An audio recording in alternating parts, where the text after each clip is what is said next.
আসসালামু আলাইকুম প্রিয় শিক্ষার্থী বন্ধুরা, কেমন আছেন আপনারা সবাই? আশা করি অনেক অনেক ভালো আছেন। আপনারা বাংলা পরীক্ষা কে কী রকম করে দিয়েছেন জানি না। আপনারা যারা আমার লেকচারগুলো দেখেছেন ইনশাল্লাহ আপনারা অবশ্যই জানতে পেরেছেন যে ইনশাল্লাহ আমার যে সাজেস্ট করা সাজেশন লেকচারগুলো ছিল ইনশাল্লাহ 80% আপনারা কমন পাইছেন, অর্থাৎ A+ তোলার মতো 100% আপনারা কমন পাইছেন। আপনারা জানেন, আপনারা যারা আমার MCQ CQ দুইটারই সাজেশনটা দেখছিলেন আপনারা অবশ্যই জানেন যে আমার সাজেশনগুলো প্রায় 80-র উপরে, অর্থাৎ সব প্রায় কমন আসছে, কিন্তু MCQ কিছু অল্প একটু ঝামেলা করছে, এইটা আপনারা অবশ্যই জানেন সেইটা। তো আজকের আমি এই লেকচারে আলোচনা করার চেষ্টা করব আপনাদের বাংলা দ্বিতীয় পত্র সাজেশন, অর্থাৎ বাংলা দ্বিতীয় পত্র 1 নম্বর থেকে 12 নম্বর টপিক সবগুলোই ইনশাল্লাহ আমি আলোচনা করার চেষ্টা করব। আপনারা যারা একদিনও বাংলা ব্যাকরণ পড়েননি তাদের জন্য অধিক গুড নিউজ আছে এখানে। শুধুমাত্র এমন কিছু টপিক আছে যেগুলো আপনারা বানিয়ে বানিয়ে লিখতে পারবেন এইটা। এখন আমরা বেশি কথা না বাড়িয়ে চলেন আজকের ভিডিওর কার্যক্রম শুরু করি। ভিডিওতে অনেকগুলো PDF দেওয়া হবে, অনেকগুলো শিট দেওয়া হবে বা অনেকগুলো লেকচার শিট দেওয়া হবে, যেগুলো অবশ্যই আপনারা যদি সংগ্রহ করতে চান ভিডিওটি শেষ পর্যন্ত দেখবেন। ভিডিওর মাঝে মাঝে আমি বলে দেবো যে এইটা কই পাবেন। এখন দেখেন, সর্বপ্রথম আপনাদের 1 নম্বরে থাকে হচ্ছে উচ্চারণ। এই উচ্চারণের দুইটা থাকে, ক আর হচ্ছে খ। এখন দেখেন, আপনারা এই ক নম্বর যদি লিখতে চান তাহলে সরিয় এ জ ব আর হচ্ছে ম, এই তিনটা হচ্ছে ফলা। দেখেন, এরকম কেউ নিয়ম দেবে না ইনশাআল্লাহ, আমার বিশ্বাস। শুধুমাত্র আপনারা যদি 1 নম্বর উচ্চারণের নিয়ম ক নম্বর দিতে চান তাহলে সরিয় উচ্চারণের 5টা নিয়ম জানতে হবে, এ উচ্চারণের 5টা নিয়ম জানতে হবে, জফালা বফালা মফালা উচ্চারণের 5টা করে নিয়ম জানতে হবে। এবং এই নিয়মগুলোর সঙ্গে আপনারা অবশ্যই কিছু উদাহরণ লিখতে হবে। হয়তো বা দেখবেন যে সরিয় উচ্চারণের 5টা নিয়ম লেখার পরে 1 নম্বর লিখলেন যে সরিয়ার পরে যদি রস্বই দীর্ঘই রস্বও দীর্ঘও থাকে তাহলে সরিয়ার উচ্চারণ ও হয়ে যায়। এইটা না, যদি এইভাবে দেন অবশ্যই নিচে আবার যেমন দিয়ে বা উদাহরণ দিয়ে 2 থেকে 3টা আপনাদের সলভ করে দেখাতে হবে। আমি বলবো এইটা আপনাদের দেওয়া লাগবে না। এখন খ নম্বর আবার দিতে হবে কিভাবে? আপনাদের বইয়ে দেখবেন যে কোনো বোর্ড কোশ্চেন দেখবেন, একটু ফলো করে, যে সেখানে দেখবেন 7 থেকে 8টা থেকে 10টা ওয়ার্ড দেওয়া আছে, কিছু শব্দ দেওয়া আছে। যেমন সরিয় ভয় শিকারে ভি, তারপরে হচ্ছে ধ নয় জফালা বাদ, তারপরে হচ্ছে ধরো কা ক লি, তারপরে হচ্ছে যেমন কলস, এটা আমরা লিখবো হচ্ছে ক খিও, তারপরে গ দয় জফালা একটা। এই যে এখানে আমি যতগুলো নিয়ম লিখছি দেখেন, আমি লিখছি কি গদ্য, আমি লিখছি অভি, আমি লিখছি ধন্যবাদ, আমি লিখছি কলি, আমি লিখছি কক্ষ। আমি অবশ্যই এটা শিট দেব, অল্প একটু পর দেখতে পারবেন। আমরা অবশ্যই এটাকে ভাঙা শিখবো। ছোটো বাচ্চাদের যখন আমরা কোনো কিছু শেখাই তখন তারা কিন্তু অন্যভাবে বানান করার চেষ্টা করে, আপনারাও সেইভাবে বানান করবেন। বলেন তো এটা কি আছে? গদ্য না? তাহলে গকারে গো আর দ, গোদ দত হসন্ত দিবেন আর দকারে দো। এখন বোঝেন, এখানে জফালার একটা নিয়ম আছে যে মধ্য জফালা এবং অন্ত জফালা, এই জফালার উচ্চারণ হয় না যদি মধ্যে কোনো জফালা থাকে। এই যে মধ্যে জফালা আর শেষে যদি জফালা থাকে তাহলে জফালার উচ্চারণ হবে না, তবে জফালা শব্দটা যার সঙ্গে যুক্ত আছে জফালা, সেই শব্দটা 2বার উচ্চারণ হবে। তাহলে দেখেন তো, ধকারে ধো দন্ত ন, ধন আবার একটা ন, নকারে ন বাইকারে বা আর দ, ধন্যবাদ। বুঝতে পারছেন তো আশা করা যায়। এই যে অভি, আদ্য অয়ের পরে যদি ভতে রস্বইকার থাকে, অভি অভি, দেখেন আমরা কি বলি? অভি বলি না, এই অভি। এখন দেখেন এখানে আমি কি লিখছি? সরি অভি কেউ বলে, অভিধান বলে, অধ্যক্ষ বলে, অধ্যাপনা বলে না। এগুলো কি বলবে? এগুলোকে সরিয়া দ্বারা উচ্চারণ হবে। তাহলে যে এখানে লিখছি কা কলি বলি আমরা না কা কলি বলি, তাহলে এটা সঠিক উচ্চারণ হবে কা কলি। আর এই যে খিও ভাঙলে আমরা পাই ক যোগ খ কারে খো, তাহলে এখানে কি হবে? ক কারে কো আর কোক, খ কারে খো। এখন এইটা দেখেন এখানে আমি দিয়ে দিলাম, আর অবশ্যই আপনারা স্ক্রিনে দেখতে পারতেছেন, আশা করা যায় স্ক্রিনশট দিয়ে নেবেন। আর যদি স্ক্রিনশট দিয়ে না নেন তাহলে অবশ্যই আমার ভিডিওটি শেষ পর্যন্ত দেখতে হবে। আর অবশ্যই বলে দেই যে আপনারা অবশ্যই আমার ভিডিওর ডেসক্রিপশন বক্স চেক করবেন, সেখানে অবশ্যই একটা ড্রাইভ লিঙ্ক দেওয়া থাকবে বা প্লে লিস্ট লিঙ্ক দেওয়া থাকবে বা একটা লিঙ্ক দেওয়া থাকবে। সেই লিঙ্কে ক্লিক করে আপনি সমস্ত আমার রুলস বা আমার যে এই সাজেশন সেগুলো অবশ্যই সরাসরি ডাউনলোড করে নিতে পারবেন। এখন একটু দেখি, আপনারা অবশ্যই স্ক্রিনে যেটা দেখতেছেন উচ্চারণের নিয়ম যেগুলো আমি দিছি, এই যে এগুলো ভাঙা ভাঙা উচ্চারণগুলো যদি আপনারা মনে রাখতে পারেন, ইনশাল্লাহ আমার বিশ্বাস যে আপনারা এখান থেকে 100% 1 নম্বরে 5 নম্বরে 5 অবশ্যই কমন পাবেন। এখন আমরা আলোচনা করব 2 নম্বরের ক এবং 2 নম্বরের খ। আমি এইটাতেও বলবো 2-এর অবশ্যই ক বা খ কোনটা দিবেন এটা এখন আপনাদের ইচ্ছা। আমি বলবো যদি আপনারা ক দিতে চান তাহলে অবশ্যই রস্বই অবলিক দীর্ঘই আপনাদের এই 2টা বানানের নিয়ম পড়তে হবে। আমরা জানি 2 হচ্ছে বা নান এইটা। এখন দেখেন আমরা এই যে রস্বই এবং দীর্ঘই কিভাবে পড়ব, রস্বই এবং দীর্ঘই কিভাবে পড়ব ভাইয়া? রস্বইকার বানানের নিয়ম এটা হচ্ছে হয়তো বা এভাবে থাকবে যে বাংলা একাডেমিক প্রণীত রস্বইকার বানানের 5টা নিয়ম লেখেন, বা এরকম থাকবে বাংলা একাডেমিক প্রণীত দীর্ঘইকার বানানের 5টা নিয়ম লেখেন। আর এই 2টা সরে রেখে হয়তো বা এইভাবে থাকতে পারে যে বাংলা বানানের 5টা নিয়ম লেখেন। যখন বাংলা বানানের 5টা নিয়ম লিখতে বলবে তখন রস্বই লিখতে পারেন, দীর্ঘই লিখতে পারেন, বা এখান থেকে 2টা এখান থেকে 3টা বা এখান থেকে 2টা এখান থেকে 3টা আপনারা দিতে পারেন। অবশ্যই আমি সেটা শীট দেব। আর খ নম্বরে দেখেন, খ নম্বরে অবশ্যই থাকবে কিছু ভাঙা ভাঙা কিছু শব্দ থাকবে, যেমন হয়তো বা থাকবে সরিয় তি থি এই যে এইটা, তারপরে থাকবে হচ্ছে হয়তো বা পি পি লি কা এই যে এগুলো সঠিক বানান লিখতে হবে। দেখেন আপনারা অবশ্যই জানেন যে এখানে কি হবে, সরিয় তি এই যে থি হবে। তারপরে দ্বিতীয় বানানে পতে রস্বই পতে দীর্ঘই লতে রস্বই খতে কা, মানে আমরা একটা সূত্র জানি যে দ্বিতীয় বানানে সবসময় কি হয়, দীর্ঘকার এবং দীর্ঘিকার হয়, দীর্ঘকার এবং দীর্ঘিকার হয়, দীর্ঘইকার যেইটা। ওকে, আপনারা স্ক্রিনে দেখতে পারতেছেন। ইনশাল্লাহ এই নিয়মগুলো যদি আপনারা একটু দেখে যান, আপনারা যদি রস্বইকারের এই বানানের নিয়মগুলো দেখেন আর দীর্ঘইকার বানানের এই নিয়মগুলো দেখেন, ইনশাল্লাহ এখান থেকে আপনারা পারবেন ইনশাল্লাহ। আর এই যে আপনারা দেখতেছেন খ নম্বরের একটা বিষয়, এটা যদি আপনারা স্ক্রিনশট দিয়ে রাখেন অবশ্যই আপনারা উপকৃত হবেন। এখন আমরা আলোচনা করব 3 নম্বর হচ্ছে পদ বা ব্যাকরণিক শব্দ শ্রেণী, এইটা একটু আলোচনা করব। ব্যাকরণিক শব্দ শ্রেণী হচ্ছে পদ হচ্ছে মোট 5 প্রকার এখানে দেওয়া আছে, আপনারা জানবেন। বিশেষ্য, বিশেষণ,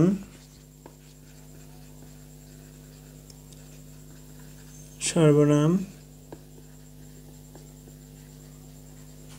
আর 4 নম্বর আছে ক্রিয়া। তারপরে আছে হচ্ছে আবেগ, তারপরে আছে হচ্ছে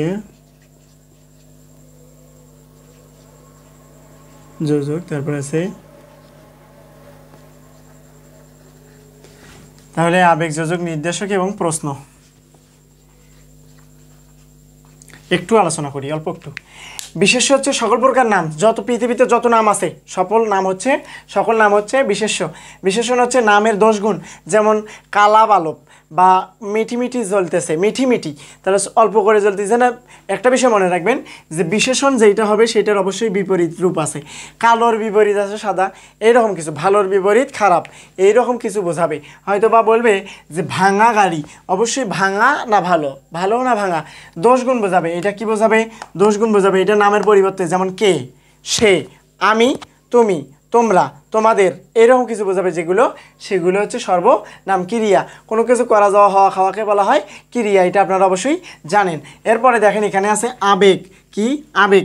আবেগ অবশ্যই আপনারা মনে রাখবেন, সি এরকম কিছু থাকবে, আহ, হুররে, উর্রে, তারপরে হচ্ছে উফ থাকবে, এরকম কিছু থাকবে, সুন্দর, অনেক সুন্দর, চমৎকার, এগুলো শব্দ হচ্ছে আবেগ। যোজক কি? 2টা বাক্যকে একত্র করবে। হয়তো বা লেখা থাকবে যে আমি আসবো, মাঝখানে থাকবে কিছু, তারপরে বলবে সে আসবে, আমি আসবো, তারপর সে আসবে। তাহলে আমি আসবো একটা বাক্য, সে আসবে একটা বাক্য, মাঝখানে কি দ্বারা যুক্ত করছে, আমি আসবো তারপর দ্বারা যুক্ত করছে। এই তারপর হচ্ছে যোজক। নির্দেশক কি, কোনো কিছু নির্দেশ করা বোঝাবে।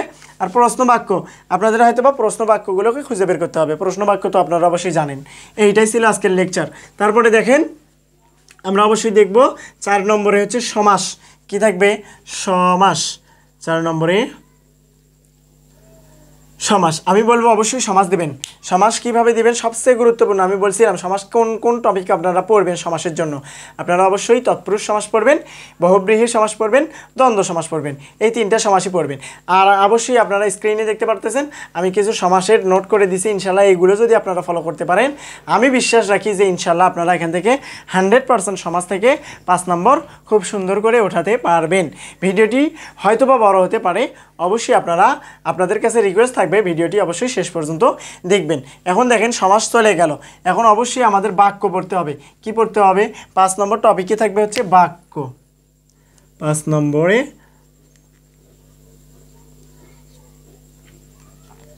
বাক্য। 5-এর ক থাকবে। 5-এর কতে হয়তো বা থাকতে পারে যে বাক্য কাকে বলে, কত প্রকার এবং কি কি। একটু বলি যে বাক্য কাকে বলে, বক্তার মনোভাব সম্পূর্ণরূপে প্রকাশ পাওয়াকে কি বলা হয়, বাক্য। বাক্য প্রধানত 3 প্রকার, সরল, জটিল, যৌগিক। সরল, জটিল, যৌগিক। তাহলে অবশ্যই সরল, জটিল, যৌগিকের আপনাদের সংজ্ঞা দিতে হবে, তারপরে এটার উদাহরণ দিতে হবে। আমি বলবো আপনারা অবশ্যই খ নম্বর দিবেন। কত নম্বর, খ নম্বর। এখানে অবশ্যই এরকম I, double I, triple I, এই যে রোমান সংখ্যা একদম 8 পর্যন্ত দেওয়া থাকবে। 8টা দেওয়া থাকবে, যে কোনো 5টা আপনাদের লিখতে হবে। তাহলে হয়তো বা এখানে দেওয়া থাকবে যে আমি গিয়ে দেখি গাড়ি চলে গেছে। এখানে দেখেন আমি গিয়ে দেখি গাড়ি চলে গেছে, এখানে কোনো পেঁয়াজ আছে, এটা সরল বাক্য। যদি এই যে এখানে লেখা থাকে যে এটা কি করতে হবে, জটিল, তাহলে অবশ্যই আমাদের কি বলতে হবে যে আমি গিয়ে দেখি। তাহলে অবশ্যই আমি সেখানে গিয়েছি না, তাহলে আমাদের বলতে হবে আমি গিয়ে দেখি। তাহলে আমি যখন গিয়েছি তখন দেখি গাড়ি চলে গেছে, এটা জটিল। তাহলে এইভাবে কিছু থাকবে। হয়তো বা প্রশ্ন বাক্য তৈরি করতে বলতে পারে যে এইভাবে যে ফুল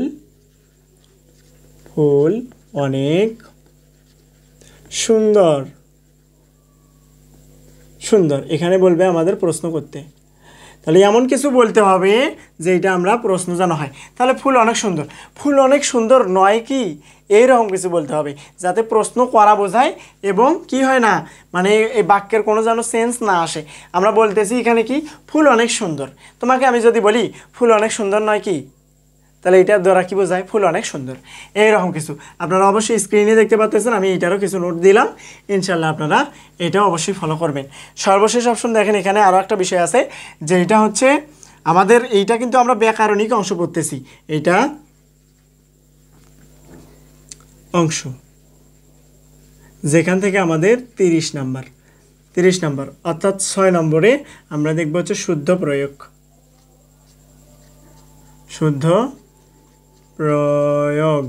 তাহলে এই শুদ্ধ প্রয়োগে হয়তো বা এরকম থাকবে 8টা। আমি বলবো অবশ্যই 8টা আপনারা দিবেন। এমন এইরকম লেখা থাকতে পারে বিরাট গরু ছাগলের হাট। এখন এইটা এরকম থাকবে। তাহলে বিরাট গরু ছাগলের হাট, তাহলে বিরাট কে হলো, বিরাট হলো গরু ছাগল, এটা কি হবে না, গরু ছাগলের বিরাট হাট। এইটা হয়তো বা দেওয়া থাকবে ছেলেটি ভয়ঙ্কর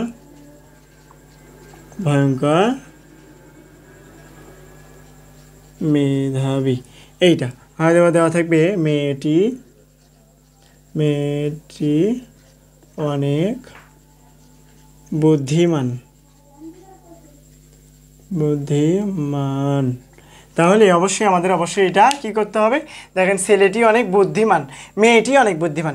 এখন বলেন তো বুদ্ধিমান কি ছেলে হয় না মেয়ে হয়? ছেলে হয়, তাহলে অবশ্যই আমাদের এখানে চেঞ্জ করতে হবে, তাহলে বুদ্ধিমতী করতে হবে। আর ছেলেটি ভয়ঙ্কর মেধাবী, তাহলে ভয়ঙ্কর কি হয় না কি হয়, খুব হয় বা অনেক হয়। অবশ্যই আপনারা স্ক্রিনে দেখতে পাচ্ছেন শুদ্ধ প্রয়োগেরও কিছু নোট আমি দিলাম, ইনশাল্লাহ এগুলো একটু দেখে যাবেন, ইনশাল্লাহ আমার বিশ্বাস এখান থেকে অবশ্যই থাকবে। সর্বশেষ অপশন এখানে আরও একটা বিষয় আছে, যেটা হচ্ছে অনুবাদ এবং পারিভাষিক শব্দ। অনুবাদ এবং পারিভাষিক শব্দ অবশ্যই আপনাদের এইটাও দেখতে হবে। অনুবাদ কি, একটা প্যাসেজ থাকবে, একটা কি থাকবে, প্যাসেজ থাকবে, সেই প্যাসেজটাকে আমাদের কি করতে হবে, বাংলাতে রূপান্তর করতে হবে, অর্থ লিখতে হবে। আর কিছু ওয়ার্ড থাকবে ইংলিশ দিয়ে, সেগুলোর আমাদের অর্থ লিখতে হবে। আমি বলবো পারিভাষিক শব্দগুলোই লিখবা, অবশ্যই যেগুলো ওয়ার্ড থাকবে ওয়ার্ডের বাংলা লিখবা। আপনারা অবশ্যই স্ক্রিনে দেখতে পারতেছেন, এইটারও আমি একটা নোট অবশ্যই দিয়ে দিলাম, ইনশাল্লাহ এটা দেখবেন, ইনশাল্লাহ বিশ্বাস রেখে অবশ্যই এখান থেকে অবশ্যই আসবে।